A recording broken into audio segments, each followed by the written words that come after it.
Welcome back to Yehoshua's Daf Yomi Shiur, where the Daf continues daily until the complete revelation of Mashiach ben David, Messiah, the son of David.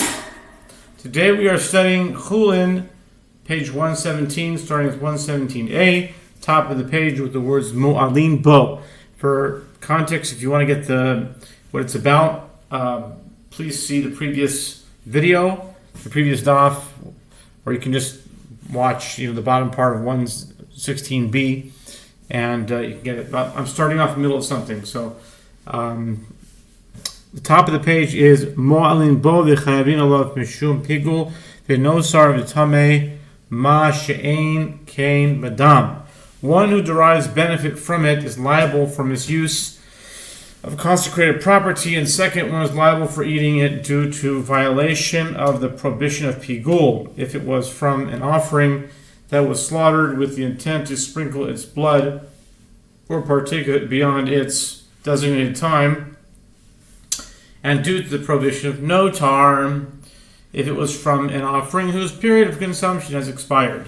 And third, if one is ritually impure, he is liable due to the prohibition of partaking of it while impure. This is not so with regard to blood, as one is not liable in these cases for violating the prohibition of pigul, notar, and partaking of offerings while impure, but rather is liable only for violating the prohibition of consuming blood.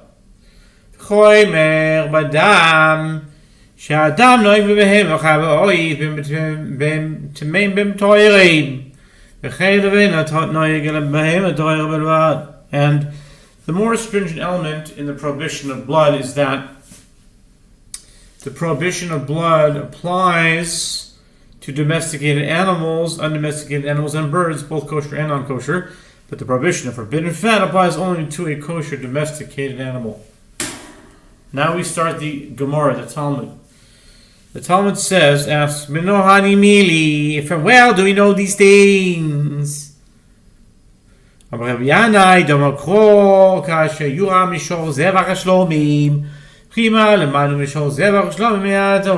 the Mishnah, one who consumes forbidden fat of an offering is liable for misuse of consecrated property. The Gemara asks, from where are these matters derived? Minohani Mili, where do we know these things?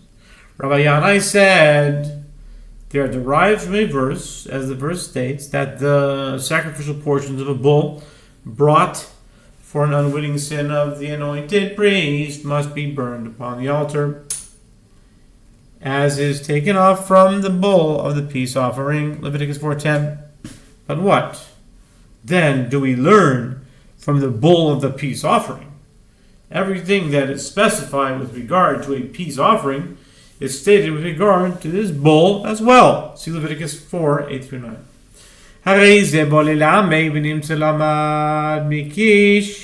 Makish shor zevach hashlomim lepal kohen Mashiach.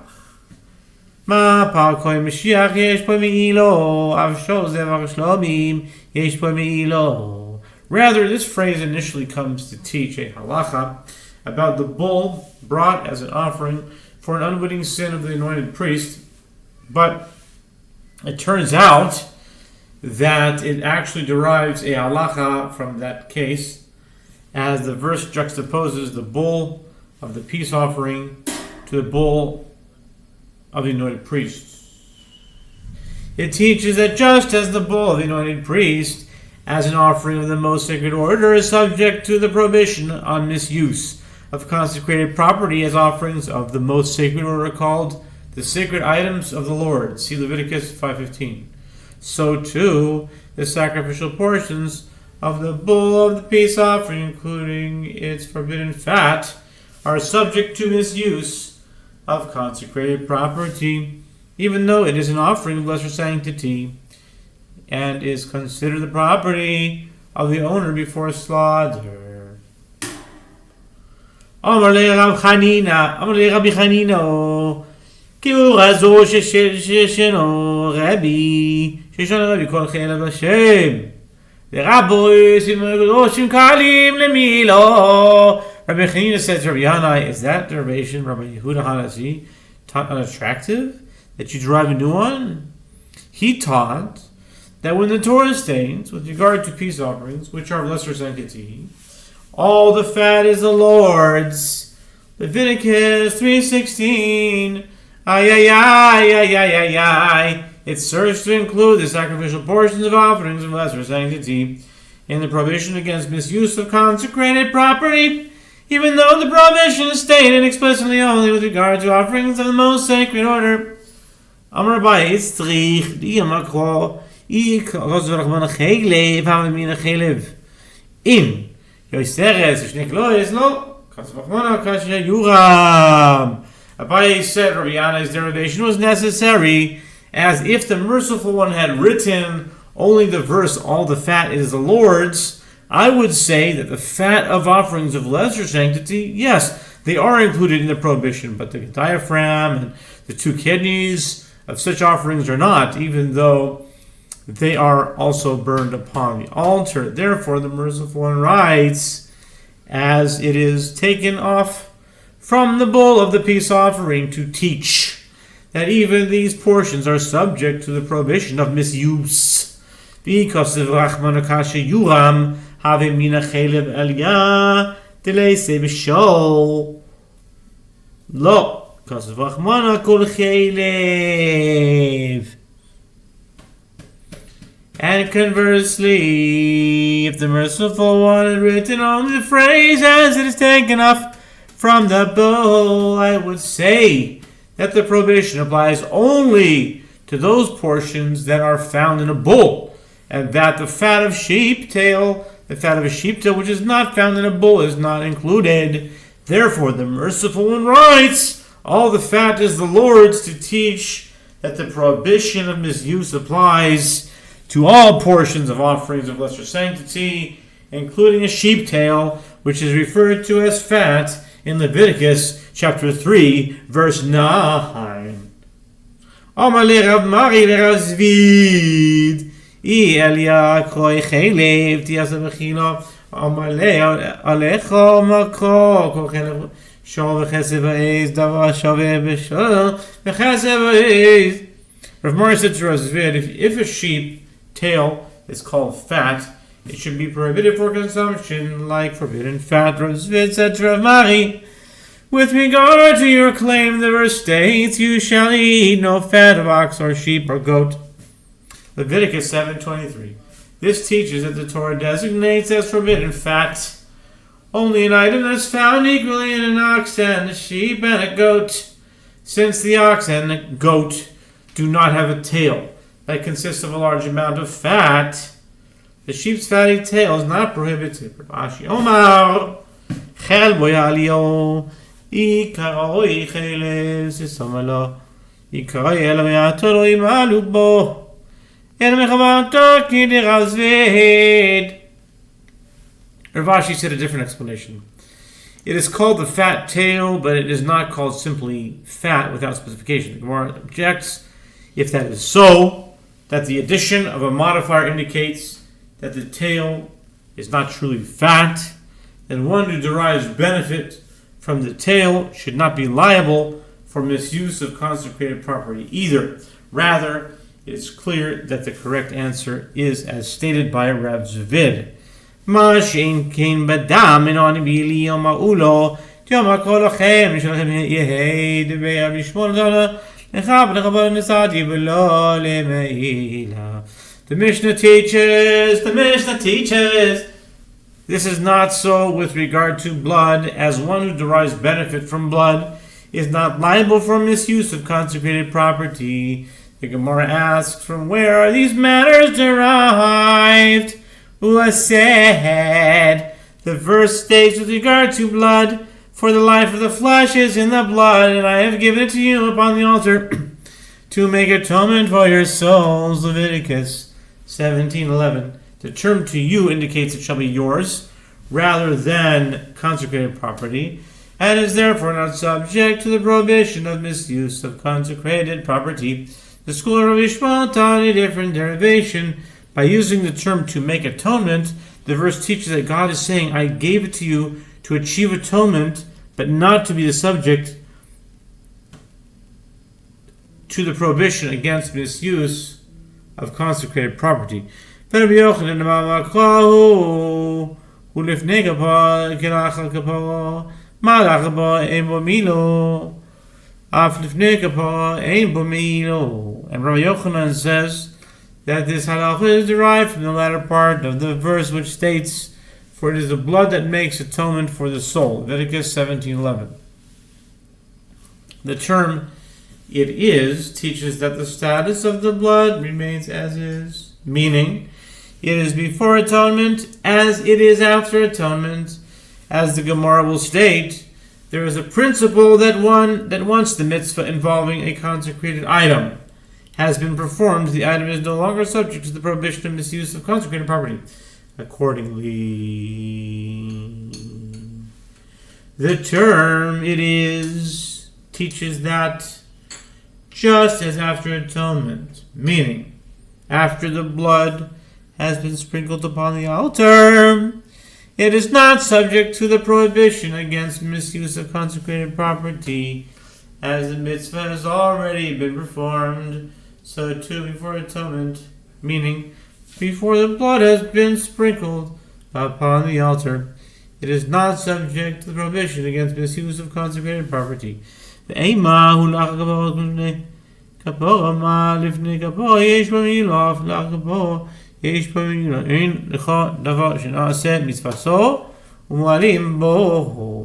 objects, but if the term "it is" teaches that the status of the blood remains the same before and after atonement, one can say just the opposite. It is after atonement as it is before atonement. Just as before atonement, the blood is subject to the prohibition of misuse of consecrated property, so too after atonement is subject to the prohibition of misuse of consecrated property. The Gemara responds, this cannot be the case, since as a rule, there is no item whose mitzvah has been performed and is still subject to the prohibition of misusing consecrated property. V'lo, trumas hadeshen, tinasa mitzvaso, umarin bo dirsi v'samo etzel hanizbeach. The Gemara asks, and is there no such a case? But there is a mitzvah of the daily removal of the ashes of offerings burned on the altar, the mitzvah of which has been performed, and yet one who derives benefit from it is liable for misuse of consecrated property, as it is written, "And you shall take up the ashes of what the fire has consumed of the burnt offering on the altar, and you shall put them beside the altar." Leviticus 6:3. The ashes must be left there where they are absorbed into the ground, and one who removes and derives benefits from them violates the prohibition against misuse of consecrated property, even though their mitzvah has been performed. This contradicts the principles posited above. B'shum dehavit trumas hadeshen u'b'nei kehuno shnei ksuvim boin ke'echod v'chol shnei ksuvim boin ke'echod ein melamdin.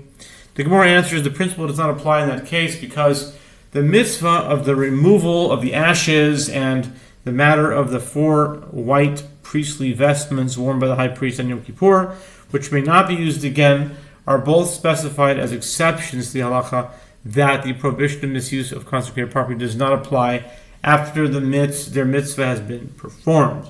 Consequently, there are 2 verses that come as one, meaning they share a unique halacha and not found elsewhere. And as a rule, any 2 verses that come as one do not teach their common element to apply to other cases. It's only between those 2 cases. Okay, makes sense. The principle therefore remains in place. The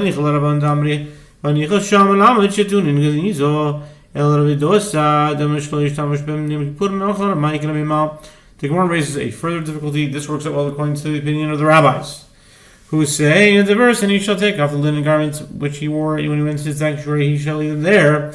Leviticus 16:23 teaches that these 4 white garments worn by the high priest of Yom Kippur are not fit for further use, and they require interment.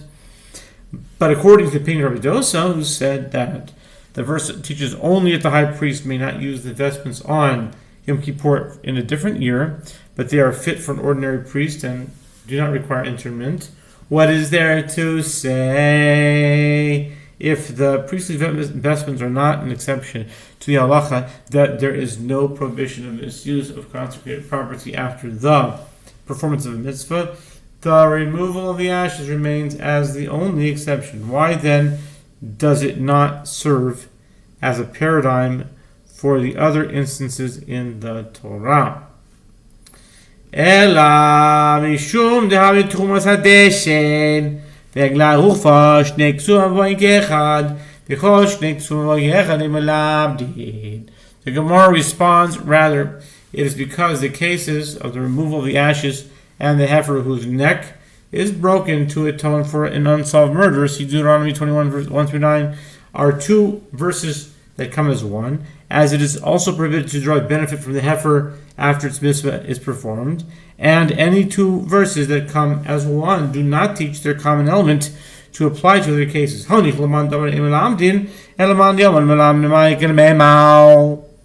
Gemara asks, this works out well according to one who says that the two verses that come as one do not teach their common element to apply to other cases, but according to the one who does say that two verses that come as one do teach their common element to apply to other cases, what is there to say? The more answers. And now we turn to 117. 117. 117b. Okay, 2.